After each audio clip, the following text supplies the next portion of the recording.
La dernière fois, je vous ai présenté mes indispensables pour commencer un carnet, donc qui sont là. Et aujourd'hui, je vais vous présenter du matériel. En fait, on peut tout acheter et on peut tout mettre dans un carnet.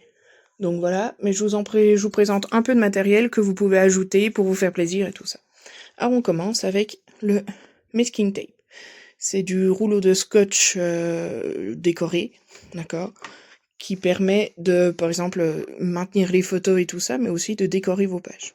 Donc voilà, en avoir quelques-uns qui vous plaisent, c'est jamais perdu. Après, donc, une petite perforatrice comme ça qui permet de couper les angles et de les arrondir. D'accord? Donc il y a 3 tailles différentes, ça vous fera 3 angles différents. Ça peut être sympa.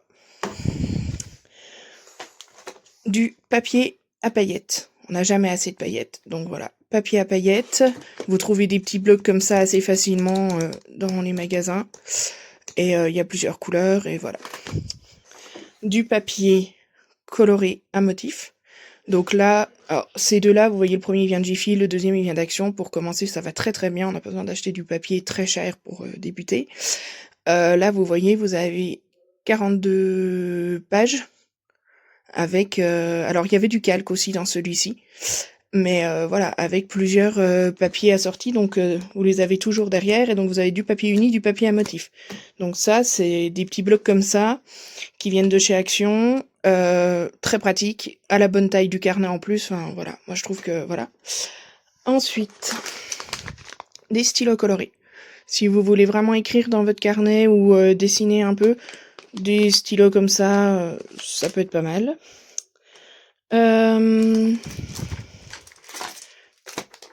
Alors, vous pouvez aussi vouloir tamponner. Donc pour tamponner, il vous faudra un bloc comme ça, avec des tampons. Là, je vous ai pris des petits tampons coccinelles décoratifs, voilà. Ou alors, des tampons avec des petites phrases, des petits mots, pour ajouter à votre carnet. Et bien sûr, il vous faut donc de l'encre noire pour commencer. Vous pouvez prendre des encres de couleur, mais vraiment pour commencer, une encre noire de qualité, ça ira pour tous vos tampons. Voilà. Et pour les essuyer, un petit chiffon et c'est parfait. Vous pouvez avoir aussi envie de mettre des stickers. Alors, je vous en ai sorti quelques exemples, parce que j'en ai beaucoup. Mais voilà, vous trouvez pareil dans les magasins cités précédemment, des stickers. Ça peut toujours agrémenter une page, voilà, avec ou sans mots. Un peu, voilà. Il y a aussi, moi je trouve beaucoup de matériel sur Vinted. Donc n'hésitez pas à faire un tour et à regarder ce qui vous intéresse. Des crayons de couleur, parce que je vous avais présenté les feutres la dernière fois comme indispensables, mais des fois, on aime bien ajouter un peu de couleur aux crayons de couleur. Voilà. Vous prenez ceux qui vous intéressent. Comme les feutres, je dirais que 12 couleurs, c'est peu. 24, c'est pas mal. Voilà. Ensuite, une palette d'aquarelle. Alors pareil, celle-là vient de chez Action. J'en ai des plus chères avec des aquarelles de meilleure qualité, mais pour débuter, pour ajouter des touches de couleur, c'est suffisant. Et alors, ce que j'aime bien sur celle-là, je sais pas si vous allez voir, c'est qu'elle est brillante. Donc voilà, donc ça ajoute une petite touche sympa, on aime bien, voilà, et elle est vendue avec les pinceaux, une petite éponge, là il devait y avoir une gomme je crois, mais enfin voilà. Donc vous avez déjà un peu de matériel de base. Et alors, vraiment dans le pas du tout indispensable, mais très utile si on veut imprimer des petites choses, une imprimante thermique. Voilà. Elle existe chez Action pour 25€, celle-là je l'ai trouvée sur Amazon pour 35. Il y a des recharges de papier, tout ça. Elle imprime depuis votre téléphone portable. Et donc ça vous permet d'ajouter soit des dessins, soit des petites phrases si vous voulez, je sais pas si vous aimez pas votre écriture et que vous préférez écrire à la machine, voilà. Et je vais vous trouver un exemple de ce que j'ai fait avec. Le papier est autocollant, donc c'est nickel pour coller dans un carnet. C'est vraiment pas une obligation, mais ça peut être un plus pour certains. Voilà, donc là, j'avais une citation que j'aimais bien, je l'ai écrite, et voilà. Et donc, ce qui sort de la machine, alors c'était le début, donc il y a le blanc, sinon ça sort à la hauteur. C'est ça, un petit rouleau, un petit bout du rouleau, papier autocollant, facilement décollable parce que là il y a une marge. Et en fait, quand ça sort de la machine, vous avez juste à l'arracher, vous voyez ici il y a des dents, et voilà, et le papier sort. Et dernière chose, la dernière fois je vous avais dit qu'il fallait des ciseaux, c'est mieux. Et en fait, l'idéal en scrapbooking et tout ça, pour couper les papiers, pour couper les photos, ça va être le massicot. Je vous en présente deux.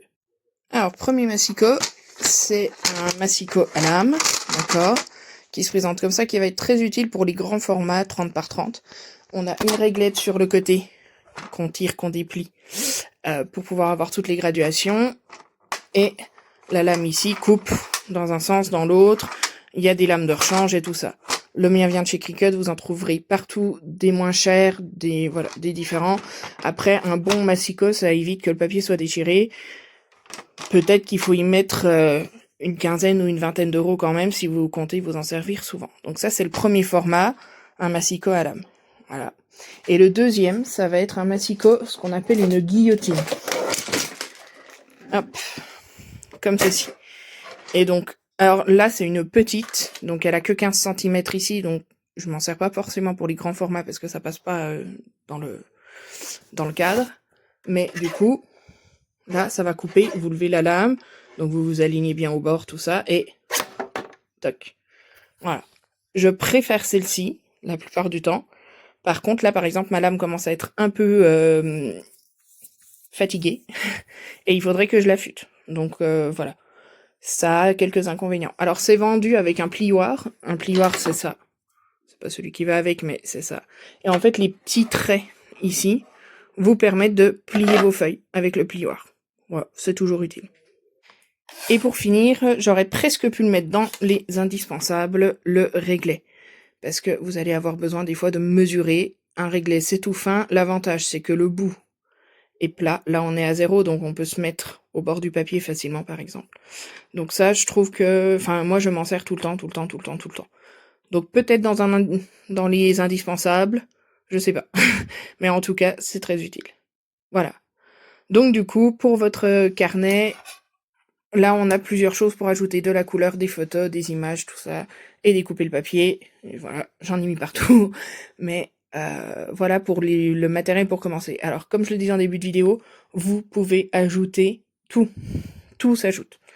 Donc, ce qui fait que n'importe quel matériel peut être utilisé. Voilà. Il existe par exemple des pâtes de texture, des pochoirs, enfin voilà. Alors après, des sprays à encre, des choses comme ça. Du matériel, je vais vous en montrer au fil des pages. Si vous ne souhaitez pas investir, il n'y a pas de souci. Vous détournez la page, vous essayez autrement, enfin voilà. Voilà, j'espère que cette vidéo vous a plu et on se retrouve très vite pour la première page du carnet.